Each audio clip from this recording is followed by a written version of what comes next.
Hello guys, and welcome back to another horror stories video. In this video, you will hear 3 scary stories that contain some very paranormal stuff. Don't forget to subscribe, and let's get started. So the year was 1997, and I'd just gone through a divorce with my now ex-wife. It was my first night back at home, only it didn't feel like home at all. When I pulled into the driveway, the old wooden structure from the 1800s had not one light on, and resembled a mass of black, a void that only took the shape of a house by coincidence. This place had been a place of warmth, of love, of connection. There wasn't a single sound as I walked through the old house that was once home. The bare walls that had once shown an array of framed pictures of what was once a happy family stared back at me with a blank expression, mocking me with eyes that were left from the nails that had been removed. A lot of the furniture that once was now gone, making the inside of the structure look even more vast, more cold, as if I didn't already feel small. After my initial walkthrough of the foreign tundra, I set my keys on the kitchen counter, took my boots off, and headed upstairs to my bedroom to try and sleep. I had no clue what was in store for me that night. As I made my way up the stairs, the wooden treads squeaked and creaked as they compressed just as they had many times before, but this night it was different. The sounds were more visceral, like they were telling me, warning me not to ascend, but I proceeded onward. I made my way to my bedroom and laid down on my back, clothes still on. I hadn't the energy nor wherewithal to be comfortable. There I spent hours in a daze, with thoughts and memories racing like a ribbon of film on a Super 8 projector. The only sound in my company was that of the ringing in my ears due to tinnitus. I couldn't fall asleep, and the red glow from my alarm clock never ceased to remind me so. 10 o'clock, 12 o'clock. Then around 2 a.m. it happened. As I lay there lost in my thoughts, suddenly I heard a long smash coming from the kitchen downstairs that shook the floor beneath me, sending a chill up my spine, the hairs on my arms standing on end. I was frozen in fear. The ringing in my ears from tinnitus ceased, leaving the only sounds being that of my heavy breathing and the ever-increasing rate of my heartbeat. As I lay there stiff as a statue, more noises came. Barely audible at first, I couldn't tell what it was, but then they became louder and louder. Footsteps. The sounds of the footsteps were slow, heavy, methodical. As I lay there frozen, I could hear another sound that accompanied the footsteps. There was the sound of what I can only describe as the breathing and growling of what could only come from a monster, a demon, and it was going to rip me apart. The sound got louder and louder. Each step shook the whole house, sending the most intense feeling of fear I've ever felt in my life. I heard another sound that sounded all too familiar now. Squeaking accompanied by a loud thud. I knew now that this thing was making its way up the stairs now. This thing must have been 800 pounds. The breathing, growling, and thus got louder and louder, closer. I finally got the last little bit of courage that remained and ran into my closet and grabbed my 12-gauge shotgun and racked a shell into the chamber. Suddenly, there was silence. Nothing. I was so scared that I stayed in my closet until sunrise. I finally decided to make my way downstairs, shotgun still in hand, to find that the front door was wide open and the silverware drawer had been pulled out completely from the cabinet and was lying upside down, silverware strewn all about the kitchen floor. I know that this seems hard to believe, but this 100% is true, and was not a dream, and I've never taken drugs in my life. I'm a man of faith, and I believe that this happened because I had lost faith during the divorce, was severely depressed, in a dark place, and hadn't been going to church. I started going to church every Sunday, and I haven't had a visit from that thing ever since. I still live in the same old house today, and although there are many other stories I could tell, none of them are as terrifying or as visceral as that experience. I don't believe in mysticism. I didn't until one time. I was in my 3rd month as a courier. It wasn't the best job, but the pay was steady. This is the story of how one order changed my life and my outlook on the world. I remember walking down the street, holding a warm pizza box in my hands, thinking about tips and what to buy for my next paycheck. And then, it was a normal Friday afternoon. An order arrived on the app, a large 4-cheese pizza. The address was unfamiliar, I'd never heard of this street, even though I was born and raised in this town. The navigator first hovered for a couple minutes, and then took me through the yards, down a narrow path along an old fence. The house stood at the very end of the cul-de-sac.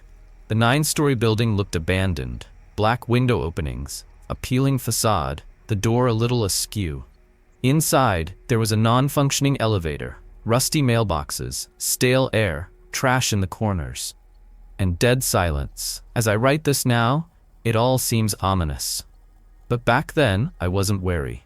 There are quite a few old houses in our town, some abandoned, and I've delivered food to worse places before. I went up to the 7th floor. The door of apartment number 61 was slightly ajar. The bell didn't work, so I knocked. There was no answer. I opened the door and shouted loudly into the silence of the apartment. "Delivery! 4-cheese pizza." From behind the bathroom door came a muffled, slightly embarrassed female voice. "Leave it on the table in the kitchen, please." I didn't feel like going into someone else's apartment, but there was nothing to do. The pizza was paid for. I couldn't leave it in the hallway because there was nothing to put the box on. No dresser, no nightstand, not even a chair. I couldn't throw it on the floor. Sighing, I walked into the kitchen. If I had the chance to go back to that day, I would have run from there with all my might. I only managed to take a few steps. Suddenly, the front door slammed shut with a loud thud. I rushed back in, yanked on the knob. It was closed. For a few seconds, I just stood there, trying to comprehend what had happened.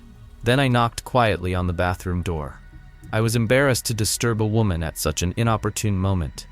But doing nothing was also kind of weird. So I addressed her loudly. "Excuse me, could you open the door, please?" It must have slammed shut because of the drought. There was silence. I knocked again. Nothing again. Finally, I warned the woman I was coming in and opened the bathroom door. It was empty. A dim light bulb illuminated a dirty toilet bowl. To say I was surprised is an understatement. In an attempt to figure out where this strange woman had gone, I walked around the entire 2-room apartment several times. It was empty. "Hey, this isn't funny," I yelled. "Somebody let me out." There was no response. About 20 minutes went by. I tried to make a call, but my phone just went dead and wouldn't turn on again. I checked my tablet, same thing. If this is some kind of prank, it's gone on long enough. I tried to kick the door, but it wouldn't budge. I went to the window and froze. What the hell? I couldn't see anything but a thick white fog. That's strange, it was a clear day. "Hey," I shouted, opening the window. "Can anyone hear me? Please help me." The fog was a dense wall that engulfed the streets, the houses, the whole town. It didn't budge. It didn't dissipate. I suddenly felt that from that silent whiteness of the fog, someone was looking right at me. Cold, clammy terror made my skin goosebumps. Shouting to the neighbors didn't work. Jumping from the 7th floor was certain death. I closed the window and walked around the apartment one more time, looking around more carefully. Everything was old. The bathtub was covered in rust. Except for the bed and the closet, there was no furniture in the rooms. There was a small table and 2 chairs in the kitchen. The cupboards were empty. No cutlery or crockery.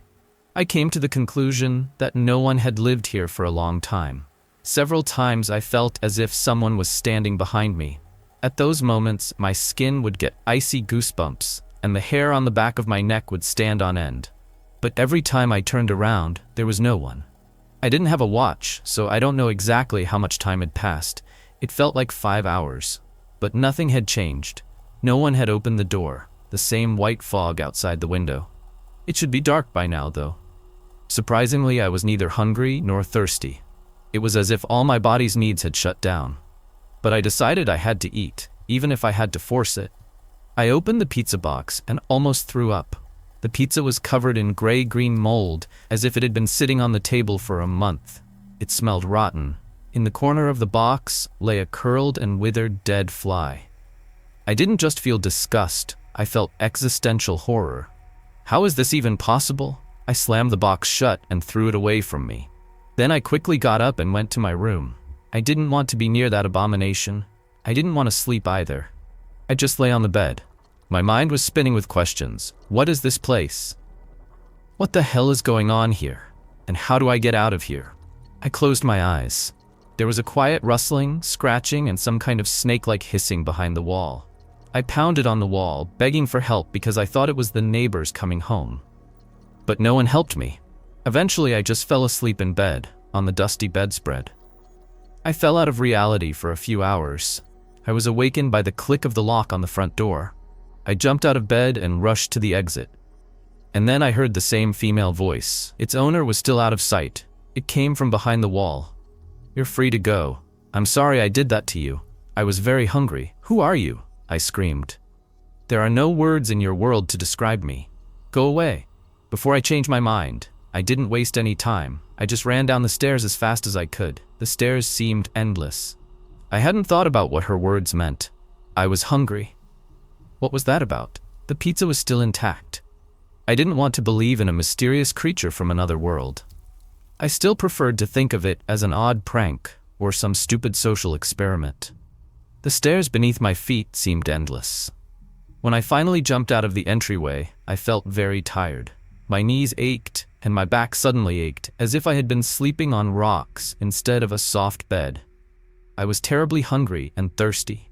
I wandered to my car and was surprised to see people crowded around it. 2 police officers, my parents, and friends. When I approached and asked, "Are you looking for me?" they all stared at me in mute amazement.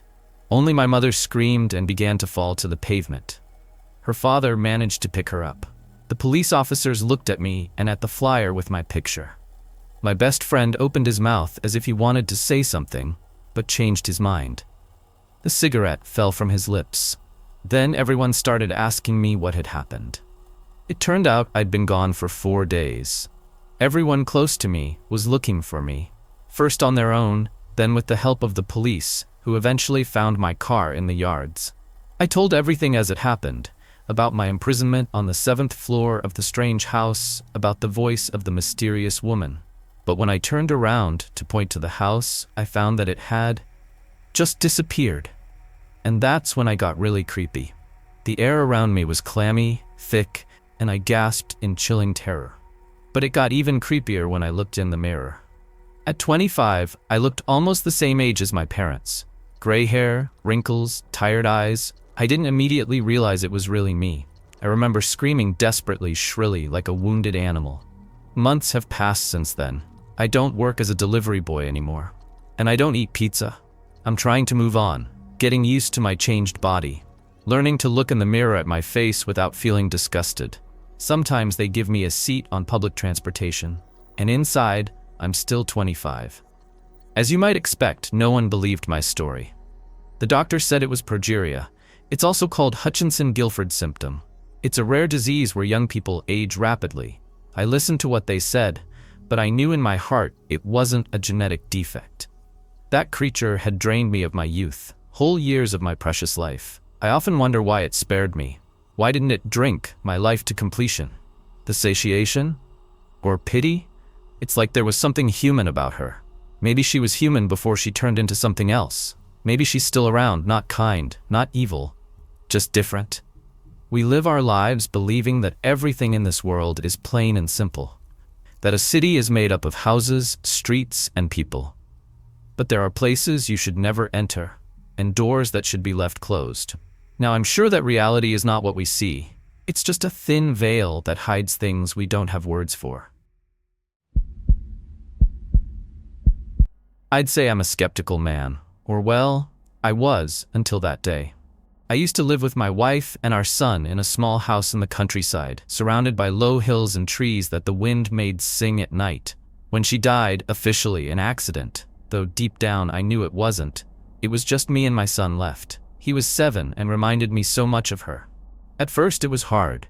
He distanced himself from friends. Grief and her absence hit him hard.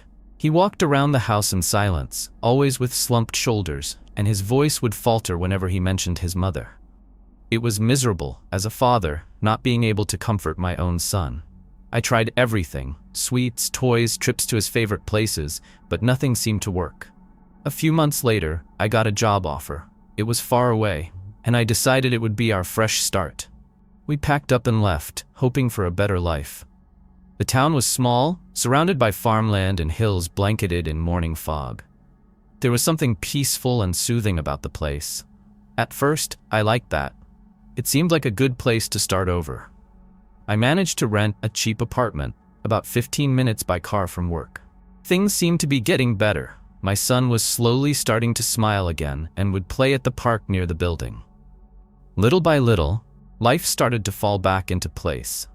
I got a simple job at a local distribution center, organizing stock and making occasional deliveries. Nothing fancy, but it paid the bills and allowed me to be home in the late afternoon, which mattered to both of us. My son also seemed to be adapting well. He went back to school, drew more often, and smiled more. I started noticing, however, that he talked a lot about two friends, twins, whom he spent most of his time with at the park next to our building. One day, he asked if he could invite the twins over to play. I said yes, as long as their parents were okay with it. But I would later regret that decision. I got home and found my son talking to himself. I asked where the twins were, and he answered, "What do you mean? They're right here, Dad," pointing next to him. But there was nothing there. I immediately understood. My son must have created imaginary friends to cope with the grief. So I played along. I didn't want to crush his imagination. "Oh, of course. How didn't I see them before?" I said, trying to sound relaxed. "Hi, boys. Nice to meet you." My son laughed and went back to playing with them. It was a little worrying that the friends he talked so much about didn't even exist, but at least he was happy again. I'd just let him be a kid. I started making something to eat and went to call Luke. I could hear his muffled voice coming from the bedroom. I opened the door slowly, still holding the pot, and saw him from behind, kneeling on the floor with his toy cars spread out on the rug. "Luke?" I called softly. He turned his head slowly but didn't want to take his eyes off his game.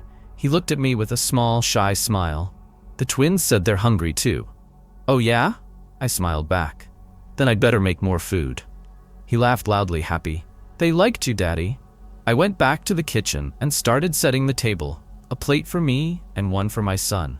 He pulled out 4 chairs, mine, his, and the twins. "You forgot their plates, Dad," he said, confused, as if it were unthinkable. "Of course, how could I forget?" I let out an awkward chuckle. He was taking it very seriously. "I'll put them now." I grabbed 2 more plates and set them in front of the chairs Luke had pulled out. They were empty, of course, but he didn't seem too happy about that. "The food, Dad. You're upsetting them," he said, almost impatient. I tried to explain that they didn't need to eat, without ruining his game. Luke looked down at his own plate, pushing food around with his fork. He muttered something I didn't catch. I went to the counter to grab more silverware, but I spun around when I heard something shatter. It was the plates I'd set for the twins. They'd been thrown off the table. I didn't think my son was capable of that. "Son, are you okay? What happened?" I asked, concerned, wondering how it could have happened in such a short span of time. "I'm fine, Dad," he replied, which eased me a bit. "They didn't like what you did." I scolded him, telling him he couldn't do that, as I carefully picked up the broken pieces from the floor. He grumbled and kept repeating that he hadn't done anything. I helped him finish dinner and got him ready for bed. He was clearly upset, apparently regretful. I calmed him down and apologized if I'd been too harsh. It had been a while since his mother died, but his mind must still be racing with 1,000 thoughts. I waited until he drifted off. Messy hair stuck to his damp forehead, long lashes nearly brushing his cheeks. The hallway light cast a yellow stripe across the room, and for a moment I saw the curtains sway, even though there was no wind. I sat on the couch, staring at the blank TV screen. I thought about calling someone, a friend, maybe my sister. But what would I say? I think my son has 2 possessive imaginary friends? I'd laugh at myself. I ended up falling asleep right there. But the strange thing is, I saw the figure of a child reflected on the TV. I thought it was my son. I was too groggy to speak or move. But before I realized it wasn't him, I fell asleep. I woke up with sunlight slicing through the gap in the curtains, making me squint and close my eyes again. It was still early, and the house was completely still. For a moment, I almost convinced myself that last night's dinner had just been a weird dream. I got up slowly, the weight of accumulated exhaustion heavy on my shoulders. I headed straight to the hallway, expecting to find my son's bedroom still closed, and I did. The door was ajar, and I could see his small silhouette wrapped in the blankets. I went to the kitchen and only noticed the package on the counter when I turned on the light. It was a small box, wrapped in red paper, with a gold ribbon, crooked enough that it clearly hadn't come from any store. There was a note on top, written in a child's handwriting, "Sorry for last night." A chill ran down my spine that I couldn't quite explain. I opened it slowly. Inside was a brand new wristwatch. Black, with metallic accents. Far too nice to be part of a child's game. I had never seen that watch before, and there's no way my son could have bought something like it. I stood there, holding the box, listening only to the sound of my own heartbeat. "Luke?" I called out a few times until I got a response, still without taking my eyes off the gift. He appeared in the kitchen doorway with puffy eyes, rubbing one with his pajama sleeve. "They left it for you, Daddy," he said, smiling like it was the most natural thing in the world. The twins?" He nodded. "They said you were kind last night, and that they were sad because you got mad at me." I looked at the watch again. None of this made sense. "Luke, where did this watch come from?" "They left it on the living room window. I just brought it and put it on the table for you." My first instinct was to question it, to say that wasn't possible, that no one had come in, that it just couldn't be. But I looked at his face, and for some reason I just said thank you. "Thanks, son. It's beautiful." He smiled, satisfied, and grabbed some cereal from the cupboard, like nothing was out of the ordinary. The twins were part of our lives now. Thank you guys for watching this video. Write in the comments what story you liked the most. See you next time. Bye.